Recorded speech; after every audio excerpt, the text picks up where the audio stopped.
On reste dans le monde agricole avec les moissons et on part à Thurey dans le Puy-de-Dôme. Les chaleurs du mois de juillet n'ont pas permis aux cultures céréalières de rattraper leur retard. Les moissons de blé ont débuté il y a une semaine et chacun se dépêche pour récolter avant les orages. Laurence Couvrant, Cécile Claveau. Dès 9 h, les machines ont repris du service pour celles qui s'étaient arrêtées pour la nuit. Les moissons de blé ont débuté il y a une semaine avec 10 jours de retard. Depuis, il faut jongler avec les orages et la disponibilité des hommes et du matériel pour ceux qui, comme Francis, font appel à un entrepreneur. Tout le monde est en plein rush justement, donc tout le monde veut moissonner en même temps. Donc on est tous pareils, tous pressés bien sûr, de ramasser notre récolte à temps et personne ne veut être en retard.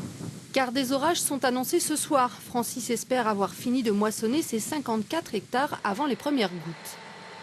Ce qui est important aujourd'hui, c'est qu'il fasse beau pour récolter les blés dans de bonnes conditions, du grain bien sec.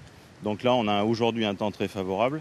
Ce qui est à craindre, c'est un retour des pluies important qui pourrait entraîner de la germination sur pied des céréales et dégrader la qualité boulangère des blés de Limagne qui sont essentiellement des blés panifiables.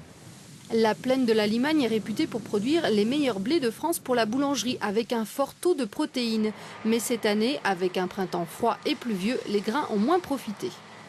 On est un peu en dessous de la moyenne des dernières années. C'est malheureux à dire, mais ce qu'il faut espérer, c'est que les autres régions soient dans le même cas, quoi. Il ne faudrait pas qu'il y ait une région qui soit supérieure à nous en protéines. C'est malheureux à dire, mais on est dans la concurrence quand même. Les moissonneuses vont tourner toute la nuit en espérant que l'orage passe à côté, de préférence dans un champ de tournesol ou de maïs qui, eux, en ont bien besoin.